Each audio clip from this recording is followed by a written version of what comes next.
Kannur Anjarakandy dental കോളേജിലെ BDS വിദ്യാർത്ഥി നിതിൻ രാജിന്റെ മരണവുമായി ബന്ധപ്പെട്ട് ആരോപണ വിധേയനായ അനാട്ടമി വിഭാഗം പ്രൊഫസർ MK റാമിനെ പുറത്താക്കി. പ്രതിഷേധവും പരാതികളും കടുത്തതോടെയാണ് ഈ മാനേജ്മെന്റ് ഡോക്ടർ MK റാമിനെ അനാട്ടമി വിഭാഗം HOD ആയിട്ടുള്ള MK റാമിനെ പുറത്താക്കാനുള്ള തീരുമാനം എടുത്തത്. ഇന്ന് അധ്യാപകരും വിദ്യാർത്ഥികളും ഒന്നാം വർഷ BDS വിദ്യാർത്ഥികൾ തിരിച്ചെത്തിയ ദിവസം കൂടിയായിരുന്നു. അവരുടെ രക്ഷിതാക്കളും ഇന്ന് കോളേജിലെത്തിയിരുന്നു. ഏതാണ്ട് 30 രക്ഷിതാക്കൾ കോളേജിലെത്തി ഈ MK റാമിനെ പുറത്താക്കണമെന്ന് ആവശ്യപ്പെട്ടു. കൂടാതെ ഈ പ്രിൻസിപ്പളുമായ ഒരു പ്രത്യേക മീറ്റിംഗും ചേർന്നിരുന്നു. ഈ രക്ഷിതാക്കളും വിദ്യാർത്ഥികളും അടക്കമുള്ളവർ ചേർന്ന് അതിൽ പ്രധാനമായും ആവശ്യം ഉന്നയിച്ചത് MK റാമിനെ ക്യാമ്പസിൽ നിന്ന് പുറത്താക്കണം എന്നുള്ളതായിരുന്നു. രക്ഷിതാക്കൾ ഇത് കൂടാതെ പ്രിൻസിപ്പലിനെ കൂടാതെ തന്നെ മെഡിക്കൽ വിദ്യാഭ്യാസ വകുപ്പിനും ഒപ്പം തന്നെ ആരോഗ്യ സർവകലാശാലയ്ക്കും പരാതി നൽകിയിരുന്നു.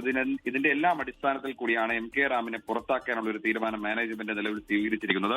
ഈ പുറത്താക്കാനുള്ള ഉത്തരവ് അത് പുറത്തു വന്നിട്ടില്ല. പക്ഷേ ആ യോഗത്തിൽ അധ്യാപകരെയും ഈ രക്ഷകർത്താക്കളെയും വിദ്യാർത്ഥികളെയും പ്രിൻസിപ്പൽ ഈ ഉത്തരവ് വായിച്ച് കേൾപ്പിച്ചു എന്നാണ് അറിയിച്ചിട്ടുള്ളത്. എന്തായാലും ഉത്തരവ് വൈകാതെ തന്നെ പുറത്തിറങ്ങുന്നതായിരിക്കും. എന്തായാലും നീണ്ട ദിവസങ്ങളുടെ സമരങ്ങൾക്കും പരാതികൾക്കും ഒടുവിലാണ് MK റാമിനെ ആരോപണ വിധേയനായ MK റാമിനെ പുറത്താക്കാനുള്ള തീരുമാനം എടുത്തിരിക്കുന്നത് എന്നുള്ളതാണ് ഏറ്റവും പ്രധാനപ്പെട്ട കാര്യം.